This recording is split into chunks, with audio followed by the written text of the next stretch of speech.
Sebelum kalian lanjut videonya, please subscribe channel Yahut di Bali ini. Karena video-video kami terbuat dari partikel-partikel menyenangkan dan keep young, beautiful, happy you. Oke deh, gak usah lama-lama lagi. Enjoy the video and I hope you guys like it.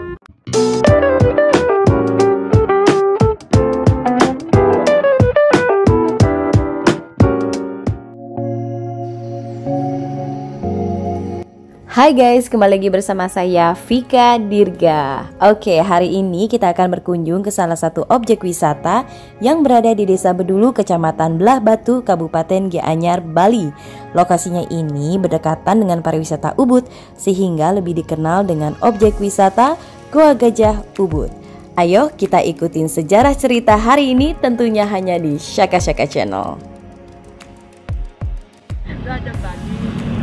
Jadi sebelum kita berangkat ke Goa Gajah, kita tetap harus pakai sarung ya. Ya. Respect. Kayak ini nih. Abang nggak YouTube, Pak? Mister.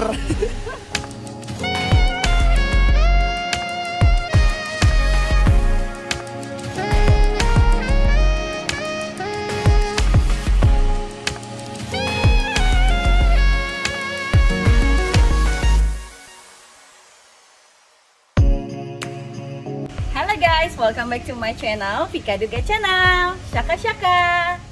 Oke guys, hari ini kami dan tim berada di mana coba? Nah, sekarang kita berada di Goa Gajah. Tepatnya ada di Belah Batu, Kabupaten Gianyar. Guys, di Goa Gajah ini kita akan mengunjungi sejarah-sejarah yang ada di dalam Goa Gajah ini. Tentunya kita bakalan melihat semuanya dari satu lokasi ke lokasi lainnya. Jadi kalian standby terus di Vika Dirga Channel, tentunya hanya di Shaka. Kalau berpariwisata dimanapun kita kunjungi, kita harus bayar tiket entry. Untuk orang dewasa ini 30.000 per kepala. 30.000 ya. Per kepala.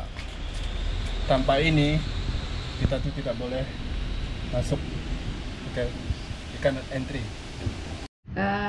Harga tiketnya untuk satu orang dewasa 30.000 dan anak-anak 15.000. Untuk asingnya 50.000 untuk dewasa, 25.000 untuk anak-anak. Oke. Ya. Ibu Komeng. Bu Komeng. Nah, dia ini apa namanya? Tiketing Goa Gajah. Oke, mantap. Mantap. Terima kasih, Bu. Terima kasih ya, Bu. Oke guys, jadi kalau misalkan kita pergi ke Goa Gajah ini, kita punya regulasi buat kalian perempuan yang mau datang ke sini berwisata di Goa Gajah. Kita sebisa mungkin kalau yang lagi datang bulan ataupun yang lagi menstruasi itu dilarang sekali masuk ke puranya, karena memang sangat sakral banget. Jadi kita nggak boleh sembarangan masuk. Jadi istilahnya kita benar-benar harus suci gitu. Jadi buat kalian yang maaf ya, yang menstruasi ataupun yang lagi datang bulan, kalian nggak boleh masuk ke sini. Dan juga harus tetap pakai sarung, mau laki-laki ataupun mau perempuan. Gitu. Kalau di sini itu nggak boleh nerbangin drone. Kenapa ya? Kenapa ya? Mungkin karena banyak pohon-pohon atau apa gitu kan. Iya. Kita juga nggak tahu. Nah, terus kalau masuk sini itu harus kayak gini, rapi. Iya, rapi ya. Bajunya ini juga sarung. Nah, itu no. Itu siapa itu? Bule kayaknya nih.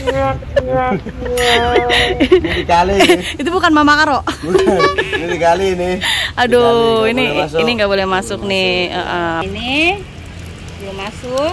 Kita harus pakai ini. Jadi di setiap tempat pariwisata sekarang di Bali itu udah disediakan seperti ini gitu. Kalau yang ini dari Bapar Rekaf, Republik Indonesia. Kalau yang di sana ada dari, nah kalau yang ini dari BPD Bali gitu. Jadi disediakan sama mereka seperti ini. Mantap.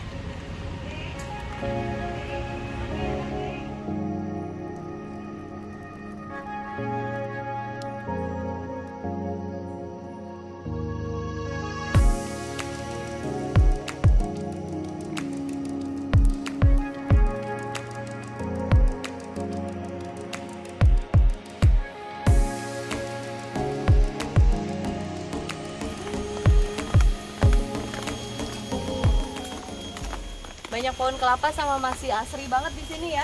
Udah nggak? Ya, pengen naik kelapa, aku ngambil Tuh, iya deh, kelapa satu. pohon kelapanya lihat tuh. Kayaknya gitu kalau kita ngambil kelapa ini sekarang, misalnya naik kelapa, ngambil dari pohonnya ini, terus dibukain. Mantep ya. Jos kayak gitu. Enak sekali. Apalagi di sini banyak yang muda-muda kelapanya tuh. Oh, perfect. Oh, ada suara. Ada Ada suara anjing. Ada dong.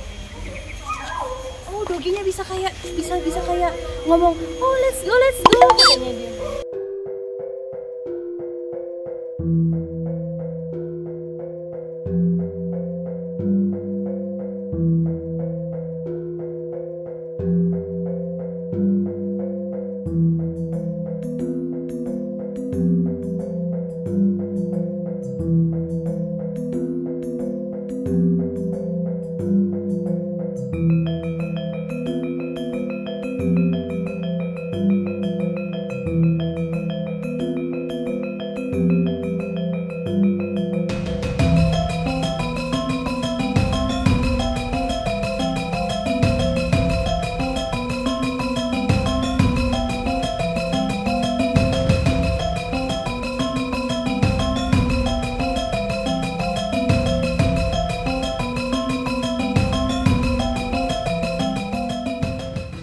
Saya nama Inyaman Sukadana sebagai pemandu wisata di objek Pura Gua Gajah. Rajan Semang, Rahayu. Bapak di sini bekerja sebagai tour guide yang ada di sini. Iya. Untuk informasi sejarah di sini, gitu ya. Oke. Oke. Jadi kalau misalnya kalian datang ke sini, kalian bisa ketemu sama Bapak siapa? Pak Nyaman Pak Sukadana Nyaman, Pak sebagai sekretaris kelompok sadar wisata Pura Gua Gajah. Oke. Itu dulu dibuat lubang yang besar, kurang lebih luasnya panjangnya itu 14,5 meter. Untuk pertapaan itu dibikin, dalam juga Pak ya? Iya, itu dibikin pada saat Raja ke-6 di Bali.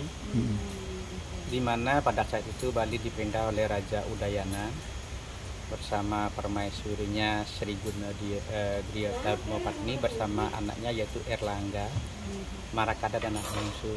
Raja Udayana meminta sejak tahun 989 Masehi sampai tahun 1011 Masehi setelah melanjutkan dari dinasti Warmadewa. Yang jadi raja pertama di Bali adalah Sri Kesari Warmadewa. Itu diletakkan di Bali pada tahun 778 Masehi dari Kerajaan Singosari, yaitu membina relif pertapaan di areal Buddha. Semuanya relif yang ada pada saat itu runtuh pada tahun 1917.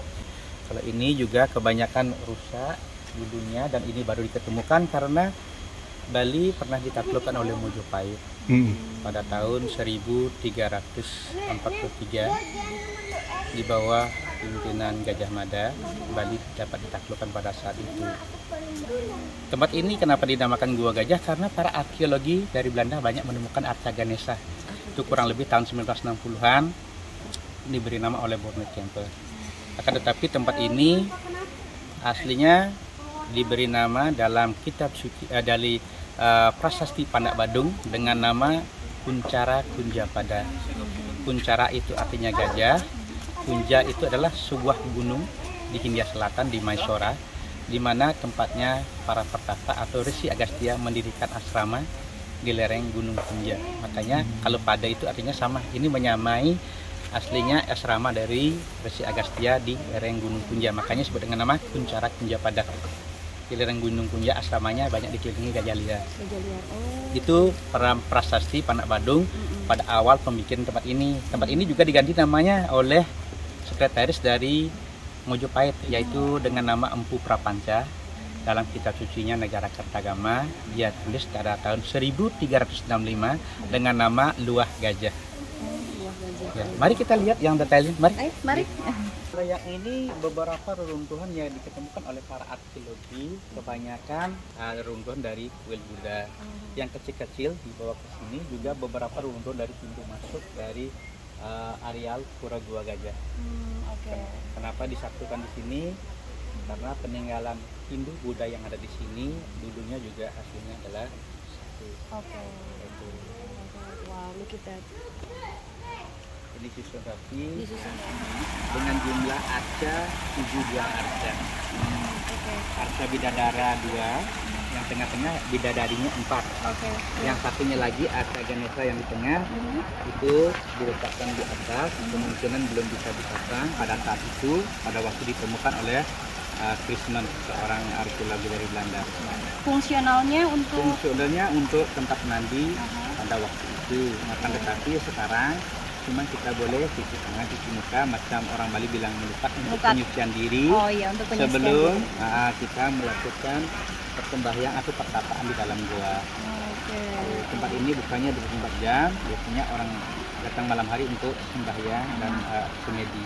Sembahyang dan semedi. Masih ada sampai sekarang? Sampai sekarang Semedi? ya masih. Wow. Saya juga suka semedi ya. Oh, bapaknya juga. Karena saya melakukan semedi sejak tahun 1978, itu 8 tahun. Sekarang sudah di atas 54 tahun masih. Iya. Untuk manfaatnya untuk Manfaatnya- manfaat semedi di sini itu benar-benar terasa sama Bapak. Ya, karena dalam istilah Bali itu orang bertapa ya. Tapo itu artinya sikap. Sikap. Kalau kita sudah punya sikap, orang Bali sebut karena punya sikap sesikapan. Sikap itu bisa menjadi sesikapan arti penjagaan diri. Oke. Karena dari situ kita bisa mengetahui diri kita, kenapa kita dilahirkan, apa yang bisa kita lakukan dalam kehidupan dan kita akan pulang kemana nantinya. Itu kalau sudah diberkati dalam hal membuka cakra, setelah kita melakukan pertapaan dengan merubah etika, kita bisa membuka mulai dari cakra yang di bawah dan di tengah itu yang cakra macam cakra kasih sayang, yang empati cakra. Karena di setiap manusia sebenarnya ada Ada ya, semuanya. ada semua, cuman Semuanya gimana ada. kita mengolahnya aja gitu ya. Apalagi Memperdalalamnya. sudah kita diizinkan sampai membuka ke jenama cakra atau apa saja. Ini pasti banyak sejarah sekali Pak. Ini sebenarnya boleh berikan penjelasan tentang sejarah Nah, kalau yang di sini ini sudah berupa arca. arca, Ya. arca. Patung itu belum disematkan, belum disucikan dan belum di upacarai untuk representing Representing suatu malaikat atau berupa malaikat yang direpresentingkan, karena kita belum tahu bagaimana para dewa atau para malaikat itu wajahnya. Makanya orang Bali membuat sebuah arca untuk transportasi kepada para dewa atau kepada Tuhan yang Maha Esa. Oke. Ini salah satu arca di sini ya guys ya. Yang bisa dijelasin ini Yang ada paling arca apa aja? timur, yang paling timur itu artinya adalah dengan nama Ratu Berayut.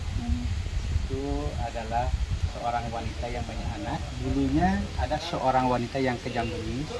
Kejam. Ya, akan tetapi setelah mendapat ajaran dari Sang Buddha, dia jadi penyayang anak. Itu fungsinya biasanya kalau orang lama orang seseorang itu tidak mempunyai keturunan, dia mempercayai minta berkatnya kepada Tuhan lewat arca ini, minta berkahnya supaya ada keturunan. Ada keturunan. Kalau yang Makanya di tengah, arcanya banyak kayak ada perempuan dengan banyak anak. gendong bayi, banyak anak gitu. Itu sejarahnya. Kalau yang Kalau tengah yang tengah itu Ganesha. Ganesha ya. Kalau Dewa Ganesha itu diletakkan di depan rumah, itu fungsinya sebagai penjaga alam semesta. Ya, juga kalau yang ada di sekolah macam itu untuk pendidikan, macam di iya. ITB, macam di perguruan Saraswati Bali. Kalau yang ini namanya Ratu Jobinis tuh macam malaikat meditasi. Oh iya, karena begini dia ini meditasi, yang semedi. sebelah Gitu. Huruf kediri kuadrat ada. Ini huruf kediri kuadrat Oh nih guys, nggak kelihatan yang ya? berbunyi yaitu Kumon Sai Wangsa. Kumon Sai Wangsa. Pada saat ini ya ini belum dapat diartikan oleh para arkeologi apa arti tulisan kediri kuadrat yang ada di dalam tembok. Dan juga nggak tahu siapa yang mengukir ini apa ya. Yang mungkin ini pada zamannya Raja Udayana bersama anaknya Erlangga. Pada saat itu Raja Bali masih di bawah kerajaan Kediri. Makanya di sini ada huruf kediri kuadrat. Oke. Ya, dulu sampai sekarang itu dulunya dari raja pertama sampai ke raja ke-21 yaitu Sri Gajah Waktra. atau Sri Gajah Wahana dengan gelar Sri Astasura Ratnamuni Banten yang memerintah Bali pada tahun 1335 sampai 43, masih di bawah kerajaan raja-raja dari Jawa. Tempat ini yang pertama masih digunakan oleh dimensi lain, kita percaya di sini adanya multidimensi. Oke. Itu yang pertama. Yang kedua juga untuk menjaga kelestarian peninggalan Ya. raja-raja zaman dulu, Iya, betul. karena ini sudah juga dilindungi oleh UNESCO. Ini Oke. sudah termasuk peninggalan dunia. Oh iya. Iya. Tuh, makanya kita untuk menjaganya, kelestariannya, jangan dipakai untuk duduk semedi. Kami menganjurkan di pelataran di dalam gua untuk semedi. Semedinya. Iya. Oh. Mari, Gitu. dalam. Oke. Ini juga tempat lampu zaman dulu. Oh yang ini. Dulunya ini ditempati para pendeta, para pendeta, para orang-orang suci. Di sini pun kita masih percaya digunakan para alam lain itu Untuk dari alam para malaikat juga. ya, kita tidak bisa lihat Dia ya. tidak bisa lihat, Tidak bisa lihat. cuma kita bisa merasakannya. Saat saya datang ke sini, saya bisa merasakan energi yang sangat kuat. Ingat nggak di mana vlog kita kalau ke tempat-tempat seperti ini? Tapi ini benar-benar kuat bikin saya so strong. The energy is so strong, I can feel it.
Wisata Gua Gajah ini sangat menakjubkan kami guys, karena tempatnya itu sangat asri, juga nyaman, sejuk, dan juga sangat tertata rapi. Bahkan sejarah-sejarah yang sudah Pak Nyoman jelaskan sini membuat kami tertarik berlama-lama untuk tinggal di sini.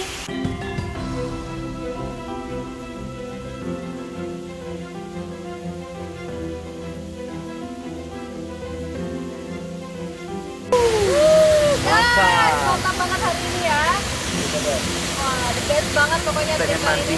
Ya, pengen mandi nih kan. Pengen mandi tapi nggak bisa turun. Mending ke Ya, bawah. betul. Enak banget hari ini, kita udah jalan-jalan di Gua Gajah dan kita udah tahu sejarahnya. Cara untuk Gua Gajah, mantap. Ya, kita senang banget kesini karena kita datang ke sini udah dapat edukasi tentang Gua Gajah, bener nggak? Dan juga sejarah-sejarahnya gitu. Jadi harus tetap dilestarikan. Dilestarikan, of course lah. Jangan buang sampah. Sembarangan. Nah, pokoknya. Jangan mentang-mentang ini di hutan, buang aja deh. Nggak Ya, boleh. betul. Itu hutannya nanti rusak. Apalagi sampahnya sampah plastik itu nggak boleh. Tidak terurai ya, soalnya ya kalau misalkan sampah plastik itu tidak terurai. Guys, karena sekarang lagi pandemi, jadi yang datang ke sini kata bapaknya kurang sekali. Buat kalian yang mau visit Gua Gajah, silakan kita dukung wisata Bali ya. Iya. Terutama wisata Bali Gianyar yang sekarang memang butuh sekali nih wisatawan yang datang. Plus untuk juga kita selalu melestarikan wisata-wisata yang ada di daerah Bali, betul nggak? Oke deh, kalau gitu sekarang kita mau makan dulu ya. Jadi Gua Gajah mantap. Mantap, pokoknya mantap. Perfect. Kita bakalan pergi lagi ke next vlog selanjutnya. Jadi ini anak pantai datang ke Gua Gajah. Anak surfing. Makasih, Oke. makasih buat semua yang jangan lupa untuk Subscribe. di channel Only on Vika juga channel dan juga Caka-caka. Bye.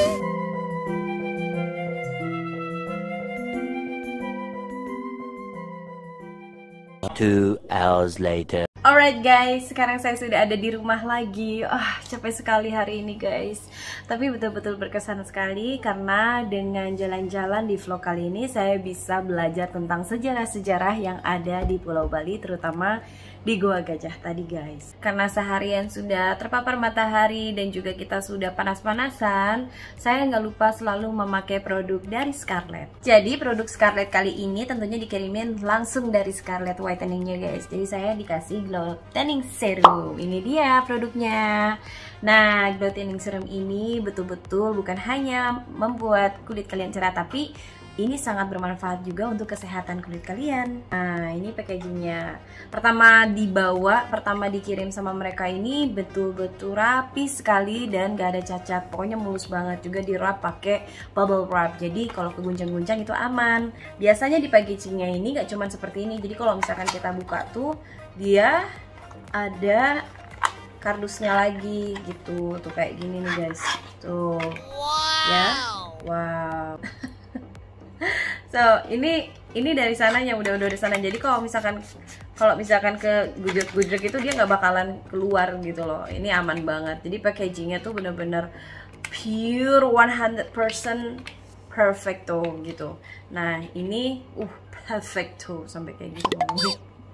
Nah, jadi selama pemakaian saya, selama kemarin kita vlog ke Nusa Penida itu, saya langsung pakai ini. Kalian bisa lihat, nah kulit saya itu benar-benar kencang banget. Kencang, sehat, seger. Walaupun memang setiap hari saya terpapar matahari, I'm not worry at all. Jadi, ya, I love it. Apalagi sekarang nih, saya udah dikirimin ini, Glow Tanning Serum dari Scarlett. Wah, ini mantap banget sih nih. Nah, saya bakalan coba ini untuk kedepannya. Ini bagus banget guys, karena di dalam ini terkandung juga banyak vitamin yang bisa membuat wajah kalian menjadi cerah, terus juga menjadikan kulit kalian lebih glowing dan juga memudahkan kalian yang punya bekas jerawat itu bisa cepat banget sembuhnya gitu. Terus kulit menjadi kenyal dan juga menjadi lebih sehat. Buat kalian yang mau pakai serum ini, kalian jangan khawatir karena sudah ber-BPOM RI. Dan juga buat kalian juga yang misalkan masih takut karena aduh ini gimana nih, kira-kira bisa nggak sih ini pakai buat kulit saya yang kelihatan sensitif ataupun berjerawat. Jangan khawatir guys, ini karena benar-benar natural banget. Ini kalian bisa pakai walaupun kalian berjerawat, walaupun kalian memang sensitif sekalipun gitu. Apapun itu, mau yang kulitnya kering ataupun berminyak, kalian bisa pakai Glow Tanning Serum dari Scarlett ini. Karena terkandung di dalamnya tranexamic acid, yaitu melindungi kulit kalian dari UV dan meredakan peradangan. Ada juga niacinamide menyamarkan noda hitam, dan geranium oil menyamarkan garis halus pada wajah serta memperlambat kulit dari penuaan dini. Yang terakhir, ada allantoin kaya akan antidioksida sehingga mampu merangsang pertumbuhan kolagen pada kulit wajah. Oke, kayaknya sekarang saya waktunya untuk tidur. Itu dia review saya sedikit tentang Scarlett Glow Tanning Serumnya yang terbaru guys. Itu benar-benar enak banget wanginya dan kalian harus beli. Nanti pokoknya kalau kalian mau beli, kalian bisa cek link in my description. Thank you buat semuanya yang udah dukung channel ini dan juga udah stay tune di channelnya Vika Diga. I will see you again next time in the next channel. Dan waktunya kita tidur.